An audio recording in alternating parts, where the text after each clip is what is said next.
is a project within the framework of the Erasmus Plus program created? First, there must be a theme or an issue of interest. Perhaps a problem that concerns us personally, or perhaps the society in which we live in. We may be for or against something, but never indifferent or apathetic. When a moment arises when we decide to get actively involved in change, or point out a problematic issue, that is when we are closer to implementation. The only thing missing is the first step, sitting down in front of the computer and writing down the idea.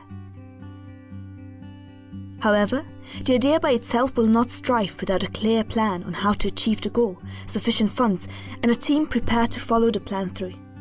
Only when these conditions are met, the idea becomes a project. Erasmus Plus projects require a lot of preparation, patience, knowledge, and perseverance.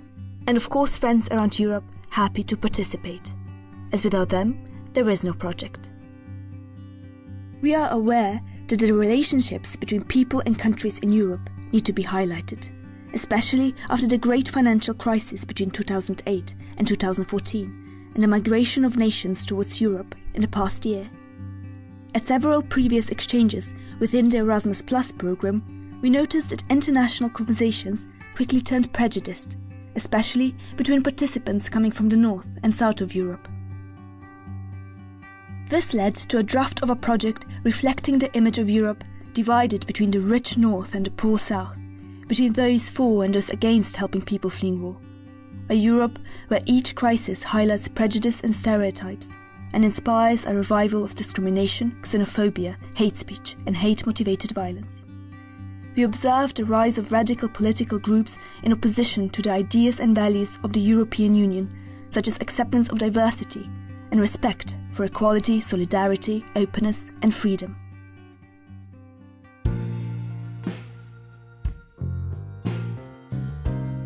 The aim of our project was to strengthen the common European values by drawing attention to this problem, develop greater intercultural awareness between the participants, and teach them tools to combat prejudice and discrimination.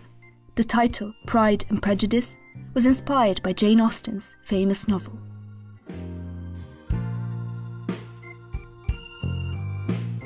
We invited 26 young people from Cyprus, Greece, Turkey, Romania, Croatia, Poland and Slovenia, which we met at international exchanges that CESAM participated in the past.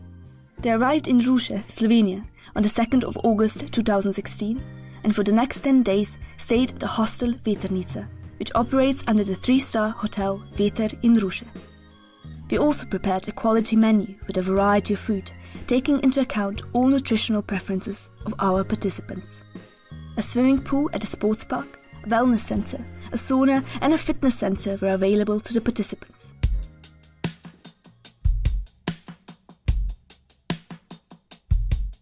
For the visual recognition of the project, we created a corporate identity that personified the idea of the project. For this, we borrowed the European blue with yellow stars from the EU and used a compass bearing a symbolical meaning. The corporate identity was used when designing the Facebook page, the official project t-shirts given to all participants, as well as printed materials, flags, posters, flyers, and the brochure of the project.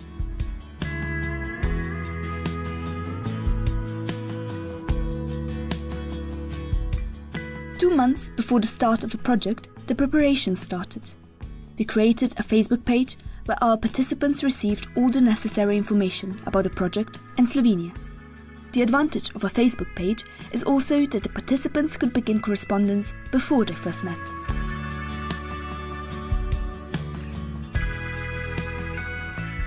Head coach of the project, Nina Jurekovic, and her assistant Maja Potočar used the first evening for icebreakers and games helping the participants getting to know each other. The aim of these activities is that young people who have never previously met become comfortable with other participants and are able to work together in the coming 10 days. Whether they will become friends or even partners for life is hard to say at this stage, but our aim was to set up a project in a pleasant working atmosphere based on trust and cooperation between the participants.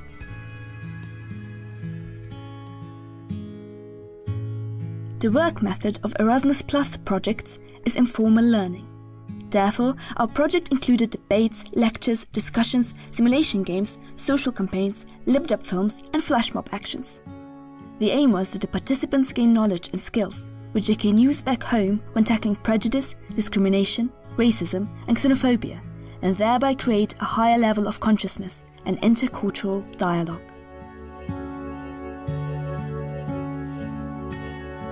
An important part of the Erasmus Plus program is socializing. Participants informally mingled at leisure, at the afternoon coffee breaks at a cafe, in the pool, during the walks around the city, and on trips. A more formal way of socializing were the intercultural evenings, where each team presents their own country, their culture, traditional music and dancing, food, drinks, and the typical lifestyle. These evenings later developed into relaxed parties, lasting late into the night. The Slovenian evening was enriched with a performance by local folk and musical groups and complemented by delicious regional food and drink. Some of our participants have come from far away, and for most, this was their first time in Slovenia, so naturally they wanted to get to know it better. As we had only one day reserved for a trip, we wanted to make the best of it and to roughly explore the most beautiful corners of Slovenia. One of the most distinctive parts is definitely the Triglav National Park, with the Bled Gorge, the lake and the castle. Bled was for our participants a special experience, as they could get to know a piece of wild nature offered by Slovenia. We were lucky regarding the weather, and from the top of the Bled Castle, a magical view over the lake, the island and even the Julian Alps in the background opened to us. Of course, the merry atmosphere was greatly enhanced by the Bled cream slices and fresh coffee. Ljubljana, capital of Slovenia, is one of the most visited tourist destinations and has offered our participants a more urban experience. They explored the old town centre, the Prešeren Square, Rob's Fountain and the Ljubljana Castle. Day for the diary, as some of the participants named it. A local TV station reported like this about our social campaign, Free Hug.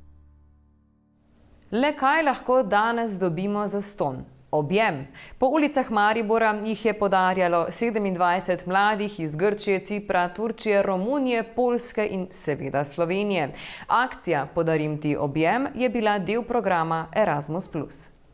Nič ne stane, marsikoga pa prijetno preseneti in polepša dan, so se strinjali mladi delilci objemov.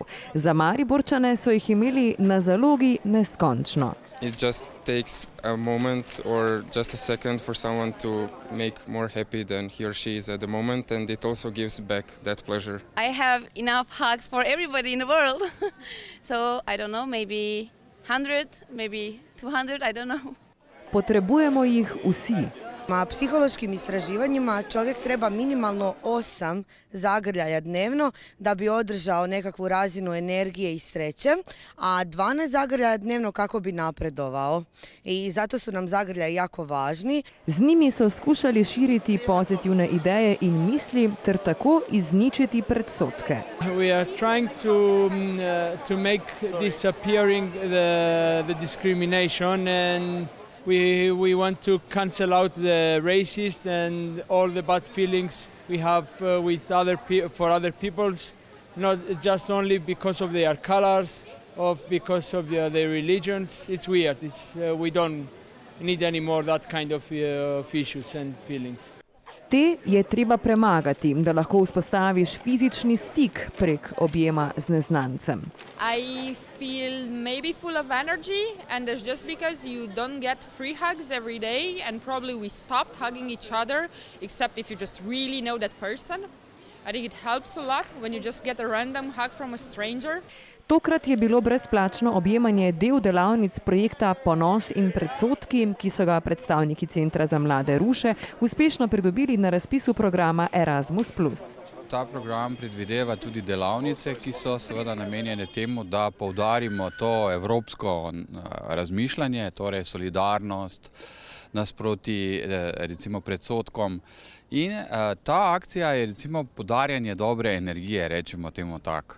Podariti objem ni samo lepa gesta, pač pa je tudi čustvena terapija, ki lahko pomaga vsakomur.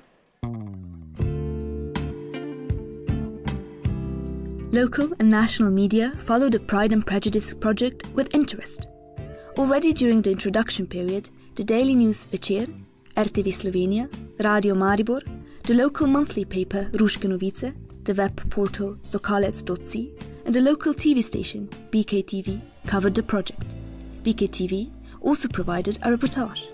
This film will also count as dissemination, as it will be shared on our Facebook page and other social media platforms, by the officials of the project and of course by our participants. Perhaps it will even be used for dissemination of the idea of the project in their local communities.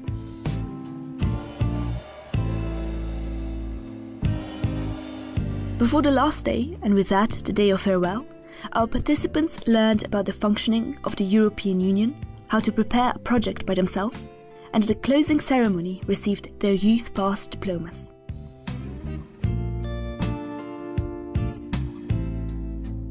The last day, the participants assessed the quality of everything from the workshops to social games, roundtables, accommodation, food, socializing opportunities, the day trip, as well as the work of the coach, assistant and the manager.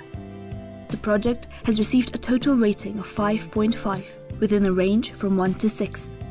All 3 project leaders have received an average rating of 5.8, which was the highest score received for any of the criteria assessed by the participants.